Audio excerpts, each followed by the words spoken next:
ದರ್ಶನ್ ಅವ್ರ ಸಿನಿಮಾ ಅಂದ ತಕ್ಷಣ ಮೊದಲೇದಾಗಿ ಅವರು ಪ್ರಿಫರ್ ಮಾಡೋದೇ ಕನ್ನಡಿಗರನ್ನ, ಕನ್ನಡ ಕಲಾವಿದರಿಗೆ ಮೊದಲು ಪ್ರಾಮುಖ್ಯತೆ ಕೊಡೋಣ ಅನ್ನೋಂಥದ್ದು. ಬಹುತೇಕ ಅವ್ರ ಸಿನಿಮಾಗಳಲ್ಲಿ ನಾವು ನೋಡೋದಾದ್ರೆ ಪರಭಾಷೆಯವರು ಬಹಳಷ್ಟು ಕಡಿಮೆನೇ ಇರೋದು, ಹೀರೋಯಿನ್ಸ್ನ ಆಕ್ಸೆಪ್ಟಬಲ್ ಅನ್ನೋಂಥ ರೀತಿಯಲ್ಲಿ.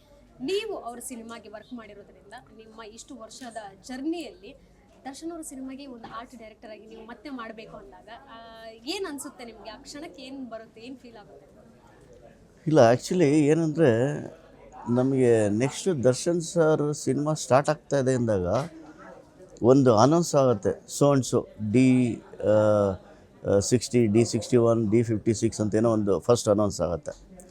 ಅನೌನ್ಸ್ ಆಗಿದ್ದ ದಿನದಿಂದನೇ ನಾವು ವೆಯ್ಟ್ ಮಾಡ್ತಾ ಇರ್ತೀವಿ.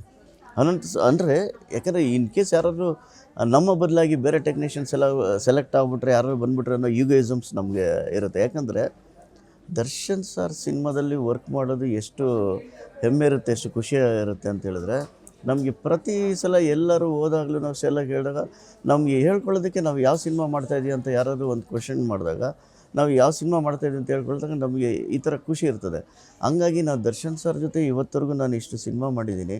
ಇಷ್ಟು ಸಿನಿಮಾ ಮಾಡಿದಾಗಲಿಂದ ಅವರು ಪ್ರತಿ ಸಲ ಹೇಳ್ತಾರೆ. ಯಾಕಂದರೆ ದರ್ಶನ್ ಸರು ಜೊತೆಯಲ್ಲಿ ನಾನು ಕಾಮನ್ ಆಗಿರ್ಬೋದು, ಕ್ಯಾಮ್ರಾಮನ್ ಕಾಮನ್ ಆಗಿ ರಿಪೀಟ್ ಆಗ್ತಾ ಇರ್ಬೋದು, ಬಟ್ ನಿರ್ದೇಶಕರು ಚೇಂಜ್ ಆಗ್ತಾ ಇರ್ತಾರಲ್ಲ, ನಿರ್ದೇಶಕರು ಅವ್ರ ಹತ್ರ ಬಂದಾಗ ನಿರ್ದೇಶಕರ ಬಗ್ಗೆ ಮಾತಾಡ್ಬೇಕಾದ್ರೆ ಹೇಳ್ತಾರೆ, ಒಳ್ಳೆ ಟೆಕ್ನಿಷಿಯನ್ ರೀ, ಒಳ್ಳೆ ವರ್ಕ್ಗಳು ಮಾಡ್ತಾರೆ, ಒಳ್ಳೆ ಇದಿದ್ದಾರೆ ಅಂತ ಹೇಳ್ಬಿಟ್ಟು ಪರ್ಸ್ನಲಾಗಿ ಮಾತಾಡೋದು, ಎನ್ಕರೇಜ್ ಮಾಡೋದು ಅದೆಲ್ಲ ಮಾಡ್ತಾರೆ. ಹಂಗಾಗಿ ನಮಗೆ ದರ್ಶನ್ ಅವ್ರ ಸರ್ ಜೊತೆ ಸಿನಿಮಾ ಅಂತ ಹೇಳಿದ್ರೆ ಏನೋ ಒಂದು ಹೆಮ್ಮೆ, ಆಮೇಲೆ ಏನೋ ಒಂದು ಖುಷಿ. ಅವ್ರು ಈ ಸಿನಿಮಾ ಮುಗಿದ್ಮೇಲೆ ನೆಕ್ಸ್ಟು ಸಿನಿಮಾಗೋಸ್ಕರ ನಾವು ಯಾವಾಗ ಅವ್ರದ್ದು ಶುರು ಆಗುತ್ತೆ ಅಂತ ಕಾಯ್ತಾ ಇರ್ತೀವಿ. ಆ ಒಂದು ಖುಷಿ ಇದೆ ಮೇಡಮ್ ನನಗೆ. ಸರ್, ಈಗ ಬೆನ್ನು ನೋವಿನ ವಿಚಾರ ಅನ್ನುವಂಥದ್ದು ಬಂದಾಗ ಅವರು ಎಷ್ಟು ಯಾತನೆ ಪಟ್ಟಿದ್ದಾರೆ ಅನ್ನುವಂಥದ್ದು ಅವ್ರ ಕುಟುಂಬಸ್ಥರಿಗೆ ಅವ್ರಿಗೆ ಗೊತ್ತಿರುತ್ತೆ. ಯಾಕಂದರೆ ಫಿಸಿಕಲಲ್ಲಿ ಆ ಪೇಯ್ನ್ ಆಗೋವಂಥದ್ದು ಅವ್ರಿಗೆ ಮಾತ್ರ ಅದನ್ನು ಅನುಭವಿಸೋಕ್ಕೆ ಸಾಧ್ಯ, ನಾವೆಲ್ಲ ನೋಡಬಹುದು ಅಷ್ಟೇ. ಬಟ್ ಎಲ್ಲೋ ಒಂದು ಕಡೆ ಸೋಷಿಯಲ್ ಮೀಡಿಯಾದಲ್ಲಿ ಒಂದಷ್ಟು ಟೀಕೆಗಳು ಬಂದಾಗ ಇರ್ಬೋದು, ಸೆಟ್ಟಲ್ಲಿ ನೀವು ನೋಡಿರ್ತೀರ, ಮತ್ತು 24 ಗಂಟೆ ಕಂಟಿನ್ಯೂಸ್ ಅವ್ರು ಶೂಟ್ ಮಾಡಿದ್ರು, ಹೀರೋಯಿನ್ನ ಲಿಫ್ಟ್ ಮಾಡೋವಂಥ ಒಂದು ಸೀನ್ ಬಂತು, ಆವಾಗ ಬೆನ್ನುವಿಂದ ಮಲ್ಕೊಂಡ್ಬಿಟ್ರು ಅನ್ನೋದು, ಇದನ್ನೆಲ್ಲ ನೀವು ನೋಡಿದ್ದೀರಾ, ಏನು ಹೇಳ್ತೀರಾ? ಇಲ್ಲ, ಖಂಡಿತ ಇದರಲ್ಲಿ ಎರಡು ಮಾತಿಲ್ಲ. ದರ್ಶನ್ ಸರ್ಗೆ ಮುಂಚೆಯಿಂದನೂ ಬೆನ್ನೋವಿತ್ತು. ಆಮೇಲೆ ಅದೊಂದು ಅವರಿಗೆ ಅದನ್ನು ಅನುಭವಿಸ್ತಾಯಿದ್ರು. ಅವರು ಎಷ್ಟು ಇದು ಅಂತ ಹೇಳಿದ್ರೆ, ಅವ್ರ ಪರ್ಸನಲ್ಸ್ನ ಅವ್ರಿಗೆ ಏನೇ ಪೇಯ್ನ್ ಇರಲಿ, ಏನೇ ಆಗಲಿ, ಯಾರ ಜೊತೆ ಸೆಟ್ಟಲ್ಲಿ ಹಂಚ್ಕೊಳ್ತಾ ಇರಲಿಲ್ಲ, ಯಾರ ಜೊತೆ ಈವನ್ ನಿರ್ದೇಶಕರ ಜೊತೆನೂ ಹಂಚ್ಕೊಳ್ತಾ ಇರಲಿಲ್ಲ ಅವ್ರು. ಯಾಕಂದರೆ ಆ ನೋವನ್ನು ತುಂಬ ಸಲ ಅನುಭವಿಸಿದ್ದಾರೆ, ತುಂಬ ಸಲ ನಾವು ಸೆಟ್ಟಲ್ಲಿ ನೋಡಿದ್ದೀವಿ. ನೀವು ಯಾವುದೋ ಒಂದು ಸೀನು, ಒಂದೇ ಒಂದು ಸನ್ನಿವೇಶ ಲೀಕ್ ಆಗಿರೋದನ್ನು ನೀವು ನೋಡಿದ್ದೀರಾ. ನಾವು ಕೆಲವೊಂದು ಸಲ ನೇರವಾಗಿ ಅದನ್ನೆಲ್ಲ ನೋಡಿ ಅನುಭವಿಸಿದ್ದೀವಿ. ಅವರು ಯಾರೇ ಟೀಕೆಗಳು ಏನೇ ಮಾಡಿದ್ರು, ಯಾಕಂದರೆ ಪ್ರತ್ಯಕ್ಷ ಸಾಕ್ಷಿಗಳಾಗಿ ನಾವಲ್ಲಿದ್ವಿ, ನಾವು ನೋಡಿದ್ದೀವಿ, ನೋಡೋರು. ಯಾಕಂದರೆ ಅಂಥ ಒಬ್ಬ ಮೇರುನಟ ಯಾವುದೇ ಥರ ಇದನ್ನು ತೋರಿಸ್ಕೊಳ್ಳೋಂಥ ಇದು ಇಲ್ಲ ಅವರಿಗೆ. ಅವ್ರು ಯಾಕಂದರೆ ಅವ್ರಿಗೆ ರಿಯಲಿ ಹೇಳಬೇಕಂದ್ರೆ ಸಾಕಷ್ಟು ನೋವಿತ್ತು ಅವ್ರಿಗೆ, ಸಾಕಷ್ಟು ಅದನ್ನು ತಡಿದೇ ಇರೋಂಥ ಸನ್ನಿವೇಶಗಳಿಗೋಸ್ಕರ ಎಷ್ಟೋ ಸಲ ಒಂದು ಸ್ವಲ್ಪ ಹೊತ್ತು ರೆಸ್ಟ್ ತೊಗೊಂಡು ತಿರ್ಗಾ ಶಾಟ್ಗಳಿಗೆ ಬಂದಿದ್ದಾರೆ. ಆಮೇಲೆ ತಿರ್ಗಾ ಅದನ್ನು ಅದು ಯಾವ ಥರ ಅನುಭವಿಸಿದ್ದಾರೆ ಅಂತ ನಮಗಷ್ಟೇ ಗೊತ್ತು. ಅದು 100ಕ್ಕೆ 100% ಸತ್ಯ. ಬೇರೆಯವರು ಯಾರ್ಯಾರು ಏನು ಅಂದ್ಕೊಳ್ತಾರೆ ಅದನ್ನೆಲ್ಲ ನಮಗೆ ಬೇಕಿಲ್ಲ.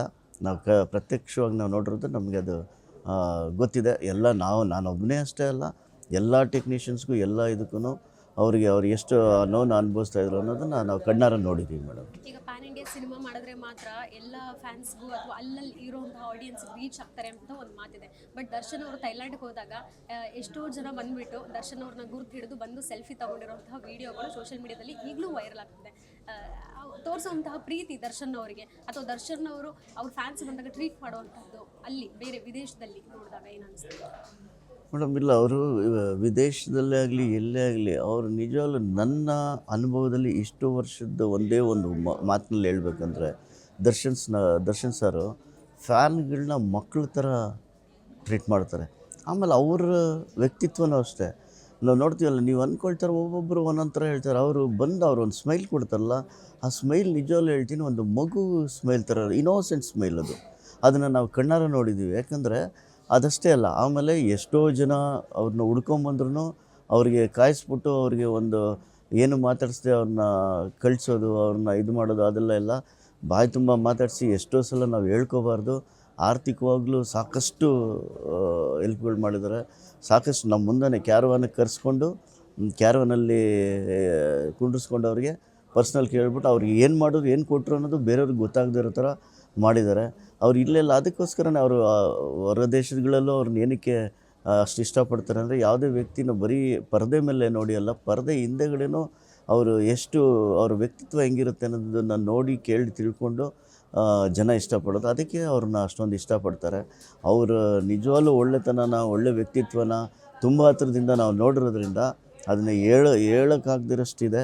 ಕೆಲವೊಂದು ಅವ್ರು ಹೇಳೋದಕ್ಕೂ ಬಿಡಲ್ಲ ನಮಗೆ. ಆ ಥರ ನಮ್ಮ ಟೆಕ್ನಿಷಿಯನ್ಗಳಲ್ಲೇ ನಮ್ಮ ಜೊತೆ ಇರೋರಿಗೇ ರೀಸೆಂಟಾಗಿ ನಾನು ಹೇಳ್ತೀನಿ, ಈ ಡೆವಿಲ್ ಸಿನಿಮಾ ನಡಿಬೇಕಾದ್ರೆ ಒಂದು 3-4 ಜನಕ್ಕೆ ಅವರು ಏನು ಒಂದು ದೊಡ್ಡ ಹೆಲ್ಪ್ ಮಾಡಿದ್ದಾರೆ ಅಂತ ಅದು ನಾವು ಹೇಳೋಕ್ಕೆ ಬರೋಲ್ಲ.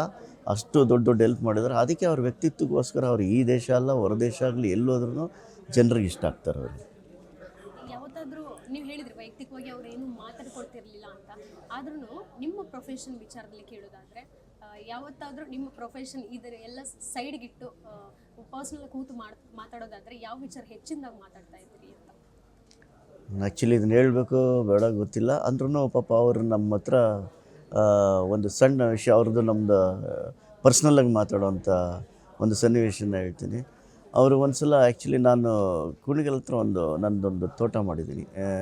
ಆ ತೋಟನ ಒಂಥರ ಎತ್ನಿಕ್ ಪ್ಯಾಟರ್ನಲ್ಲಿ ಮಾಡಿದ್ದೀನಿ. ಆ ತೋಟನ ಒಂದು ಇಂಟ್ರ್ಯೂ ಆಗಿತ್ತು, ಅದನ್ನು ಯೂಟ್ಯೂಬಲ್ಲಿ ನೋಡಿದ್ದಾರೆ ದರ್ಶನ್ ಸರ್.